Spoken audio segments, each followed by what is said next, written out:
ব্যতিক্রমী ইবাদত যেটা হলো রমজানের রোজা।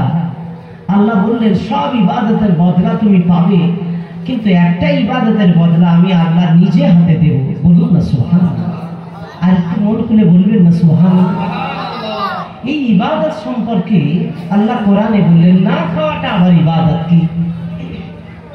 না খাওয়া এটা কি ইবাদত? কেন না খাওয়াটা আল্লাহ পাকের পছন্দ? রব্বি জাল্লাল্লাহ মা ফি কলবি গায়রুল্লাহ নূর মুহাম্মদ সাল্লাল্লাহু লা ইলাহা ইল্লাল্লাহ লা ইলাহা ইল্লাল্লাহ লা ইলাহা ইল্লাল্লাহু মুহাম্মাদুর রাসূলুল্লাহ আল্লাহুম্মা সাল্লি আলা সাইয়্যিদিনা মাওলানা মুহাম্মদ ওয়া আলা আলি সাইয়্যিদিনা মাওলানা মুহাম্মদ। ফাউযু বিল্লাহি মিনাশ শাইতানির রাজীম। وعد الله الذين آمنوا منكم وعملوا الصالحات ليستخلفنهم في الأرض. وقال الله تعالى يا أيها الذين آمنوا كتب عليكم الصيام كما كتب على الذين من قبلكم لعلكم تتقون. وقال الله تعالى يا أيها الذين آمنوا آمنوا بالله ورسوله. قال رسول الله صلى الله عليه وسلم الصوم لي وأنا أجزي به أو كما قال عليه الصلاة والسلام. সম্মানিত আজকে সভাপতি স্টেজে বসে থাকা আমার অত্যন্ত শ্রদ্ধাভাজন, বিশেষত আজকে সমাবেত দিগার উলামায়ে কেরাম, বিদায়ী আমার প্রিয় ভাই জনাব হযরত মাওলানা তরিকুল ইসলাম সাহেব, আজকে আমার অত্যন্ত প্রিয় আমার দাদা পীরের ভক্ত মুরিদেরা আজ সমাবেত হয়েছেন পীর শাহ রজব আলী সাহেব রহমাতুল্লাহ আলাইহির ইসালে সওয়াবে। আমার আম্মা জান এবং বোনেরা, মুরব্বিয়ানে কেরাম, নওজোয়ান, ছোট্ট ছোট্ট ছেলে বাচ্চারা, সকলকে আমার হৃদয় থেকে ভালোবাসা ও শ্রদ্ধা জানাচ্ছি। পবিত্র মাহে রমজানে আল্লাহ পাকের দরবারে সবটুকু শুকরিয়া আদায় করছি। বলুন না আলহামদুলিল্লাহ। আমরা এতক্ষণ আলোচনা শুনেছি, আসরের মুহূর্ত হলেও আমরা সময় নামাজ আদায় করব ইনশাআল্লাহ। সন্ধ্যা পর্যন্ত আলোচনা হবে। আমি 3টি কোরআনের আয়াতের অংশ তেলাওয়াত করেছি। আল্লাহ তৌফিক দেন কিছু কথা বলার। আজ আমরা পৃথিবীতে যে জায়গায় বসে রয়েছি, এই জায়গাটি হলো আল্লাহ পাকের এক জমিন। এই জমিনে আল্লাহ পাকের ওলি বান্দাদের কদম পড়েছে। এই জায়গাকে আমরা বড় প্রিয় মনে করি। কাটিয়াহাটে আমি এই জায়গায় কয়েকবার এসেছি, কিন্তু রমজান মাসের মাহফিলে এই প্রথম আমাদের জীবনে। এই রমজান মাস আমরা বড় বড় মাহফিলগুলো দেখেছি যে রমজান মাসে সাধারণত আমরা নতুন, যেমন ফুরফুরা রিসালে সব, আল্লামা হুজুরের মাদ্রাসা রিসালে সব, এইরকম বেশ কিছু ইসালে সব, বড় বড় ইসালে সবগুলো রমজানে পড়ে গেছে। আমরা এতে খুশি না বেজার? জোরে বলেন খুশি না বেজার? আমরা খুশি। লক্ষ লক্ষ মানুষের জামায়াত আমরা দেখেছি। আজকে শুরুতে যে আয়াত করেছি, এই আয়াতটাকে প্রথমে আপনাদেরকে শোনাই। আল্লাহ ওয়াদা করেছেন বান্দার কাছে, বান্দা আমি ওয়াদা করছি ঈমান নিয়ে যদি আমল করো দুনিয়াতে রাজত্ব দান করব। একবার বলুন না সুবহানাল্লাহ। রাজত্ব আমরা সকলেই বুঝি। ওয়াদাল্লাহ, আমি আল্লাহ, আমার ওয়াদা, লা ইস্তাখলিফান্নাকুম ফিল আরদি, আমি জমিনে, এই জমিনে তোমাদের রাজত্ব দান করব। আমানু মিনকুম ওয়া আমিলুস সালিহাত, শর্ত হলো ঈমানের সাথে আমল করতে হবে। এই শর্তের উপরে যারা আমল করবে তাদের রাজত্ব দেবে। এটি আল্লাহ পাকের ওয়াদা। আল্লাহর ওয়াদা সত্য না মিথ্যা? একবার মন দিয়ে বলুন সত্য। সত্য আল্লাহর ওয়াদা। আজ রাসূলুল্লাহ বিদায় নেওয়ার পরে প্রিয় নবী, আমার নূর নবী, সকলে বলি আসুন সাল্লাল্লাহু আলাইহি ওয়াসাল্লাম, হুজুরের বিদায়ের পরে 1450 বছর হয়ে গেল। মুসলমান আজ এই পৃথিবীতে, এই ভারতবর্ষে 750 বছর রাজত্ব করেছেন। রাসূল বিদায় নেওয়ার পরে সাহাবীরা রাজত্ব করেছেন। নবী বিদায় নেওয়ার পরে হযরত ওমর রাদিয়াল্লাহু তাআলা আনহু অর্ধ পৃথিবীর রাজত্ব চালিয়েছেন। নবী সাহাবী হযরত আবু বকর, হযরত ওমর, হযরত উসমান গনি রাদিয়াল্লাহু তাআলা আনহু, হযরত আলী কাররামাল্লাহু ওয়াজহাহু রাজত্ব চালিয়েছেন। পৃথিবীর মাটিতে বাদশা শাহজাহান থেকে শুরু করে, বাদশা ঔরঙ্গজেব থেকে শুরু করে, বাদশা আকবর, বাদশা হুমায়ুন সব রাজত্ব চালিয়েছে। পশ্চিম বাংলার মাটিতে সিরাজউদ্দৌলা মুর্শিদাবাদের মাটিতে দাঁড়িয়ে তিনি রাজত্ব চালিয়েছে। এটা কি কেউ অস্বীকার করতে পারি? আমাদের রাজত্ব চালানোতে লালকেল্লা তৈরি হয়েছে, রাজত্ব চালানোতে আজ তাজমহল তৈরি হয়েছে। আল্লাহ পাক রব্বুল আলামিন সেই রাজত্বকালে ভারতবর্ষের জমিনে যার রাজত্বের সূচনা ঘটিয়েছিলেন আমার আপনার প্রিয় মানুষ খাজা গরিবে নওয়াজ রহমাতুল্লাহ আলাইহি, তিনি এই ভারতবর্ষের মাটিতে ঈমানের আলো জ্বালিয়েছিলেন, যে ঈমানের আলোতে ভারত আলোকিত হয়ে গেছে। জোরে বলা যাবে না? আর একটু জোরে বলা যাবে না? খাজা গরিবে নওয়াজ হুজুর রহমাতুল্লাহ আলাইহি থেকে নিয়ে সেই জামানায় হাজার হাজার আল্লাহ পাকের ওলি বান্দারা এসেছেন। হাওয়া গরাচাঁদ হুজুর রহমাতুল্লাহ আলাইহি হুজুর এসেছেন। সেই জামানায় দেখা গেছে ক্যানিংয়ে ঘুটিয়ারি শহীদ গাজী সাহেব রহমাতুল্লাহ আলাইহি হুজুর এসেছেন। সেই জামানায় পান্ডুয়া পীর রহমাতুল্লাহ আলাইহি, পান্ডুয়া আস্তানা আছে সেখানে। সেই জামানায় তামাম পশ্চিম বাংলা ভারতবর্ষে একটা অংশতে, তামাম ভারতবর্ষে প্রত্যেকটা রাজ্যে এবং বিশেষ করে পশ্চিম বাংলায় মসনাদে আলী হুজুর রহমাতুল্লাহ আলাইহি মেদিনীপুরের জমিনে এ সমস্ত আল্লাহ পাকের ওলি বান্দারা সব এসেছেন ভারতকে আলোকিত করার জন্য। আমাদের পশ্চিম বাংলায় বিভিন্ন জায়গায় ছড়িয়ে পড়েছিলেন। জোরে বলুন না সুবহানাল্লাহ। এক নক্ষত্র সে সময় আপনাদের এই জমিনে রজব আলী সাহেব রহমাতুল্লাহ আলাইহি একটা নক্ষত্র এখানে এসে আলোকিত করেছিলেন। জোরে বলেন না সুবহানাল্লাহ। আমরা সেই জায়গায় এসে বসেছি। এই জায়গায় মুসলমান সেই সময় একটা ছিল, কিন্তু লাখো মুসলমানের আলো দিয়েছিল। আর একটু জোরে বলবেন না? কিন্তু এখন লাখো মুসলমান আছে, একটা মুসলমানকে আলো দিতে পারছে না। নামে লাখো মুসলমান, কিন্তু দেখেন আমরা আলো দেওয়া মুসলমান হতে পারি না। আলো দেওয়া মুসলমান হওয়ার জন্য আমাদের যে করণীয়, আমানু মিনকুম ওয়া আমিলুস সালিহাত, তোমরা ঈমান সহ আমল করো। ঈমান আমলের আল্লাহ পাক অসংখ্য বিষয় রেখেছেন, তার ভিতরে আমলের মধ্যে শ্রেষ্ঠ আমল হলো আফজালুল ইবাদাতি ইবাদাতুস সালাত, নামাজ হলো সেরা ইবাদত।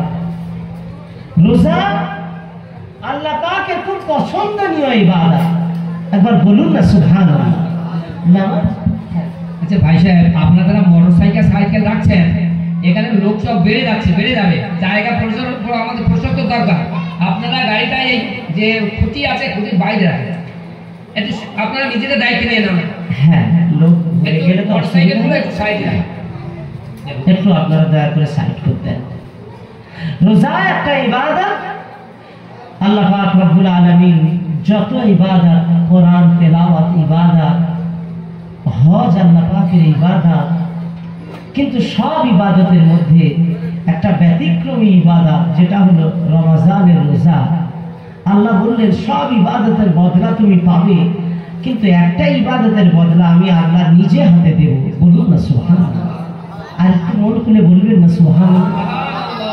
এই ইবাদত সম্পর্কে আল্লাহ কোরআনে বললেন, না খাওয়াটা আবার ইবাদত কি? না খাওয়া এটা কি ইবাদত? কেন না খাওয়াটা আল্লাহ পাকের পছন্দনীয় ইবাদত হলো? সেই জামানায় হযরতে মারিয়াম আলাইহিস সালাম, তিনি কথা না বলাটাই ইবাদত ছিল, রোজা ছিল। কোরআনে এসেছে আমি কথা বলবো না, আমি মান্যত করেছি কথা না বলার, কথা না বলাটাই ছিল রোজা। হযরতে মারিয়াম আলাইহিস সালাম, লোকজন এসে, দেশের মানুষ এসে তাদেরকে অপদস্থ অপমান করার জন্য এসেছিল। সেই সময় হযরতে মারিয়াম বলেছিলেন, আমি তো কথা বলতে পারবো না, আমি তো ইশারা করে বললেন আমি তো রোজা রেখেছি, তো আপনি যান, আমাদের যে বাচ্চা আজকের যে বাচ্চার জন্য আমার উপরে আক্রমণ করতে এসেছে, ওই বাচ্চার দিকে ইশারা করে বললেন ওখানে গিয়ে জিজ্ঞাসা করো। ছোট্ট বাচ্চা কি কথা বলতে পারে? দোলনায় শোয়ানো আছে, বললে যান ওখানে গেলে কথা বলবে। আল্লাহ পাকের নবী, আল্লাহ পাক রব্বুল আলামিন জবান খুলে দিয়েছিলেন এবং কোরআনে এসেছে ক্বালা ইন্নী আব্দুল্লাহ আতানিয়াল কিতাব ওয়া জাআলানি নাবিয়্যা। জোরে বলুন না সুবহানাল্লাহ। আমি আল্লাহর বান্দা, আল্লাহ আমার উপরে কিতাব দান করেছেন, আমি একজন নবী হয়ে এসেছি। আরো একবার প্রাণ ভরে বলুন সুবহানাল্লাহ। আমি আপনাদেরকে ঠিক এই কথাটা তুলে বোঝাতে চাইছি যে কথা না বলা রোজা, আর আমাদের না খাওয়া সুবে সাদেক থেকে নিয়ে আর একেবারে মাগরিব পর্যন্ত এই সময়টা আল্লাহ পাক আমাদেরকে না খেয়ে সব কিছুকে ত্যাগ করে রোজা করতে বলেছেন। কেন? এর ভিতরে কি লাভ আমাদেরকে দেবেন? আল্লাহ পাক বললেন, ইয়া আইয়ুহাল্লাযীনা আমানু কুতিবা আলাইকুমুস সিয়াম। হে আমার বান্দা বান্দীরা, তোমাদেরকে আমি আল্লাহ পাক বলছি, তোমরা ইয়া আইয়ুহাল্লাযীনা আমানু, আমাকে যারা তোমরা বিশ্বাস করেছো, কুতিবা আলাইকুমুস সিয়াম, আমি তোমাদের উপরে সিয়ামকে ফরজ করেছি। কামা কুতিবা আলাল্লাযীনা মিন ক্বাবলিকুম, ইতিপূর্বে আমি অন্যান্য জাতির উপরে আমি আল্লাহ এই রকম রোজাকে ফরজ করেছিলাম। কেন জানো এই রোজা আমি আল্লাহ তোমাদেরকে দান করেছি? অন্য কোনো কারণ নয়। লাআল্লাকুম তাত্তাকুন, যাতে করে তোমরা আমি আল্লাহ আমাকে ভয় করে প্রকৃত আমি আল্লাহ আমার রেজামন্দি হাসিল করতে পারো। একবার বলুন না সুবহানাল্লাহ। লাআল্লাকুম তাত্তাকুন, খুব দামি কথা আল্লাহ পাক এখানে বললেন। কি বললেন? লাআল্লাকুম তাত্তাকুন। আল্লাহ পাক রব্বুল আলামিন আসলে আমার আল্লাহ বোঝাতে চাইলেন যাতে করে তোমরা ভয়ের মানুষ হতে পারো, পরহেজগার বানতে পারো, বিরত হতে পারো, যাতে করে তোমরা তোমাদের জীবনের সমস্ত অন্যায় অপরাধ থেকে বিরত হয়ে যেতে পারো। যত অন্যায় অপরাধ আছে আমি আল্লাহ আমার পক্ষ থেকে যত নিষেধ আছে, সমস্ত নিষেধ থেকে যাতে বিরত হয়ে যেতে পারো। এই বিরত যারা হয়ে যায়, আল্লাহ পাক বললেন তারাই তো আমার মাহবুব ওলি হয়ে যায়। ওলি মাহবুব আসলে কি? বিরত হয়ে যাও, নিষেধ থেকে বিরত হয়ে আল্লাহর হুকুমতের উপরে ভয় করা। যারা আল্লাহর হুকুমতের উপরে ভয় করেন, যারা तमाम নিষেধ থেকে বিরত হয়ে যায়, তারা ওলি হয়ে যায়। আল্লাহ পাক সেটাই বলেছেন।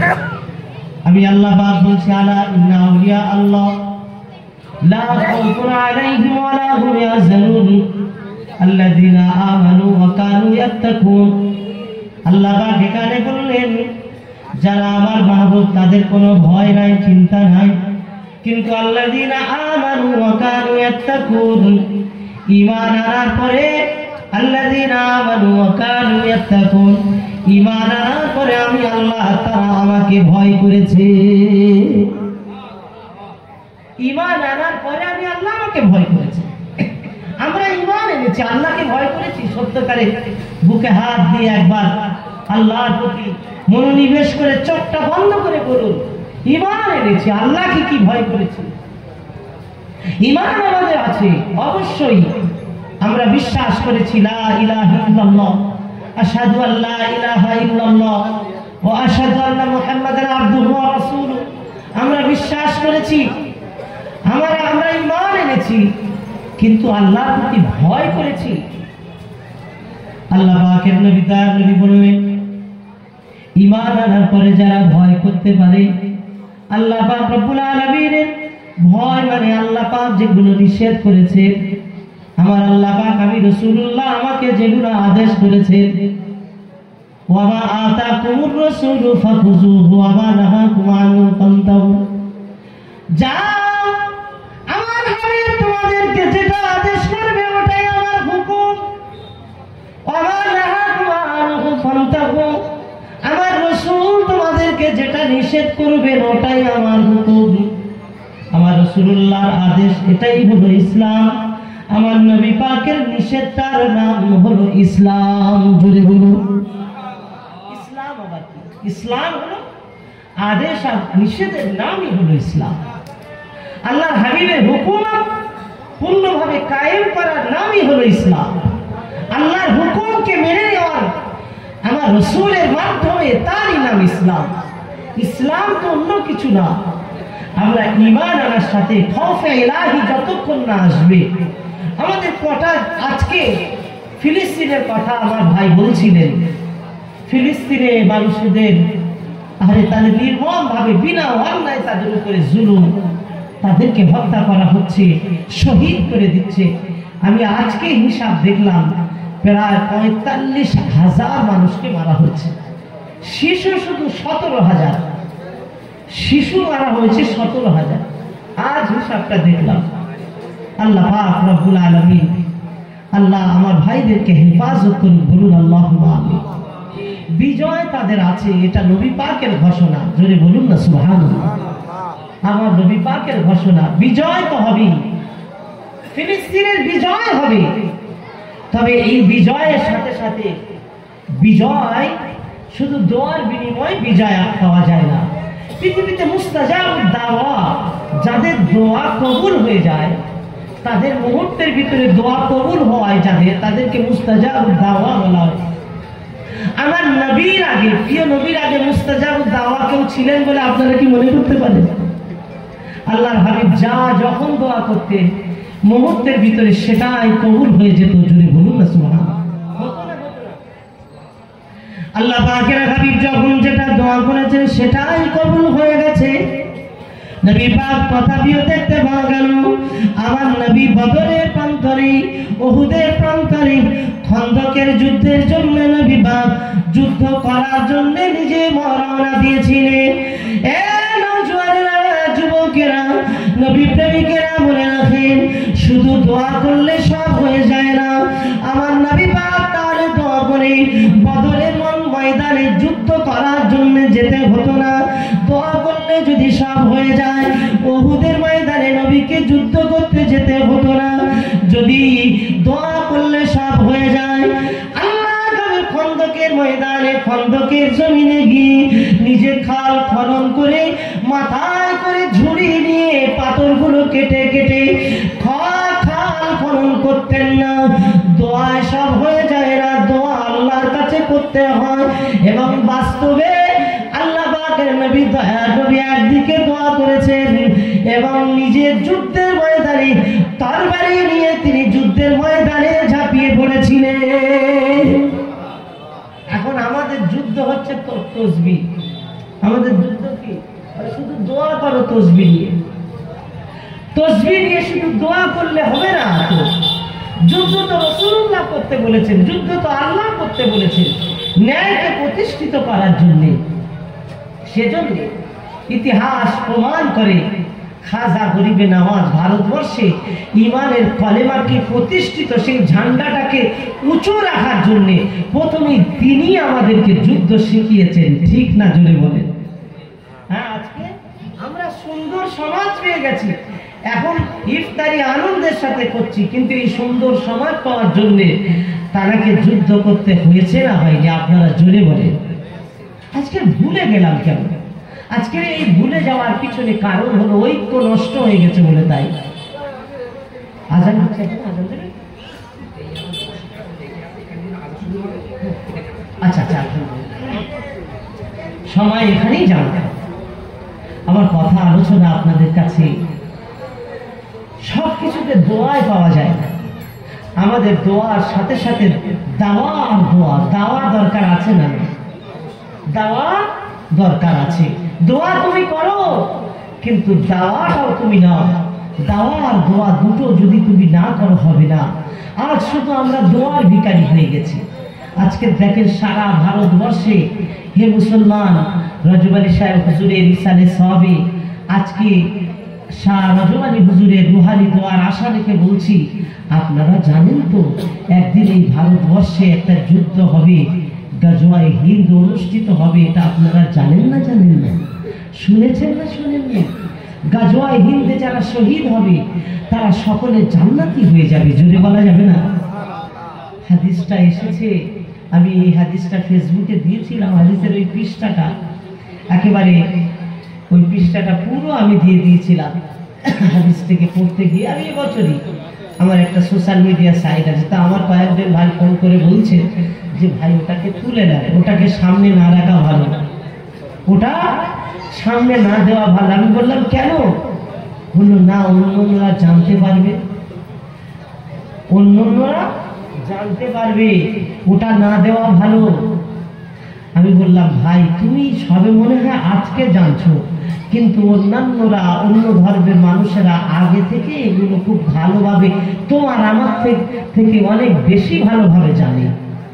তুমি হয়তো জানো না, কিন্তু তারা জানে এই ভারতবর্ষে গাজওয়ায়ে হিন্দ হবে, মুসলমানরা বিজয় লাভ করবে। জোরে বলা যাবে না? আর একটু জোরে বলা যাবে না? আজ আমার কথা যদি আপনি না মানেন, আমার রাসূলের কথা তো মানবেন। আল্লাহর হাবিব দিন দুনিয়ার বাদশাহ হাবিবুল্লাহ বলেন, কিয়ামতের নিকটবর্তী সময় হয়ে যাবে, কিয়ামতের কাছাকাছি সময় দুইটা যুদ্ধ হবে। কিয়ামতের কাছের সময়ে একটি বিশ্বযুদ্ধ অনুষ্ঠিত হয়ে যাবে, গাজওয়ায়ে হিন্দে। মনে রেখে দেন না, গাজওয়ায়ে হিন্দ সারা পৃথিবীতে যুদ্ধ শুরু হয়ে যাবে। এই পবিত্র মাহে রমজানে আপনাদেরকে শুনিয়ে দিয়ে বলে রাখেন, আজ আপনারা জেনে রাখুন, হৃদয় থেকে আপনারা শুনে রেখে দিন। আল্লাহর হাবিব বলেন, গাজওয়ায়ে হিন্দে যারা শহীদ হয়ে যাবে, আর আরেকটি হলো যারা সেই সময় যারা লড়াই করে শহীদ হবে, যখন জানবে যে সময় আসবে সেই দাজ্জালের সঙ্গে যারা লড়াই নেমে যাবে, দাজ্জালের বিরুদ্ধে থেকে যারা ইমাম মাহদী আলাইহিস সালামের সঙ্গে যারা থাকবেন, ইমাম মাহদীর সঙ্গী যারা হয়ে যাবে, ইমাম মাহদীর সঙ্গী হয়ে যারা লড়াই করে সেই যুদ্ধে যারা শহীদ হয়ে যাবে, আমি রাসূলুল্লাহ জানিয়ে দিলাম এই দুইটা দলের মানুষ আল্লাহ পাকের জান্নাতি হয়ে যাবে। আল্লাহ জান্নাতি হয়ে যাবে, এদের জন্য আল্লাহ জান্নাত নির্ধারণ করে রেখেছে। হে প্রিয় মুসলমানেরা, আজ আপনাদেরকে বলে রাখি, সারা পৃথিবীতে ঈমান টলমল করবে। আল্লাহর হাবিব বলেছেন, ফিলিস্তিনের মাটিতে ঈমান মজবুত হয়ে যাবে। ফিলিস্তিনের জমিনে যে জায়গায় বাইতুল মুকাদ্দাস অবস্থিত আছে, ওই জায়গায় বাইতুল মুকাদ্দাসকে রক্ষা করার জন্য যারা লড়াই করবে, আল্লাহ পাক ওই মানুষগুলোকে শহীদ বলে জান্নাতি আল্লাহ পাক বানিয়ে দেবে। বাইতুল মুকাদ্দাসের আজকে রক্ষার জন্য যারা লড়াই দিচ্ছে, আমরা দেখছি তারা জীবনকে বাজি রেখেছে, আত্মসমর্পণ করতেই পারতেন কিন্তু আত্মসমর্পণ করেনি। তাদের বক্তব্য আমরা সব শেষ করে দেব, কিন্তু আমরা কারো কাছে আত্মসমর্পণ করব না। আমরা একমাত্র সেজদা করেছি আমার মহান আল্লাহ। যদি বলা যাবে না? আর এখানে আমরা ভারতবর্ষের মুসলমান এত দুর্বল হয়ে গেছি, আগে থেকে যুদ্ধ হওয়ার আগে থেকেই আত্মসমর্পণ করে ফেলেছি। হ্যাঁ, যুদ্ধ হওয়ার আগে থেকে আত্মসমর্পণ করে ফেলছি। কিসে আত্মসমর্পণ বলতে কি? আমাদের ঈমান যদি আমরা বিক্রি করে ফেলি, তাহলে আর যুদ্ধর তো প্রয়োজন হয় না। ইমান যদি শেষ করে ফেলি, যুদ্ধের তো দরকার হয় না, বিজয় তো ততক্ষণ হবে না। আল্লাহ পাক বলেছিল আল্লাহ আমার ওয়াদা, যতক্ষণ ইমানের উপরে মজবুত না আসবে বিজয় ততক্ষণ আমি আল্লাহ দেব না। আমরা আগে থেকে ইমানের উপরে মজবুতি না থেকে আমরা ইমানকে আগে থেকেই জমা দিয়ে দিয়েছি। দেখো আমরা তোমাদের দলে। আল্লাহ পাক কোরআনে বললেন ওয়ালা তুতিল মুকাজ্জিবিন, মিথ্যুকদের কখনো বিশ্বাস করবে না। হাবিবের কাছে আমার রাসূলুল্লাহ দরবারে শুনে রাখেন, মক্কার কুফার কুরাইশরা নবী পাকের দরবারে আসলেন, আয় মুহাম্মদ সাল্লাল্লাহু আলাইহি ওয়াসাল্লাম, আপনার দরবারে আমরা আসলাম, আপনার সঙ্গে কোনো বিরোধ আমরা চাই না, কোনো লড়াই চাই না। আপনি আপনার মতো থাকুন না, আমরা আমাদের মতো ধর্ম পালন করব। আমরা দেব দেবীকে মানি, 360টা আমাদের দেব দেবী আছে। আমরা আপনার বিরুদ্ধে লড়াই করব না, আপনি আমাদের বিরুদ্ধে লড়াই করবেন না। কিন্তু শুধু একটা শর্ত আছে জনগণকে জানান দেওয়ার জন্য, সম্প্রীতি রক্ষার্থে সম্প্রীতি একটা অনুষ্ঠান হবে। যুবক ভাইরা কথাটা বুঝুন, সম্প্রীতি অনুষ্ঠান করার জন্য মক্কার মুসলমানরা, মক্কার কাফেররা নবীজিকে দাওয়াত করতে এসেছে। আল্লাহর হাবিবকে দাওয়াত করবেন, সম্প্রীতি রক্ষার্থে এখন ইফতারি মাহফিলে মুসলমানকে ডাকা হচ্ছে। এই রকম হচ্ছে না, হয় না? আপনারা বলুন, হচ্ছে না?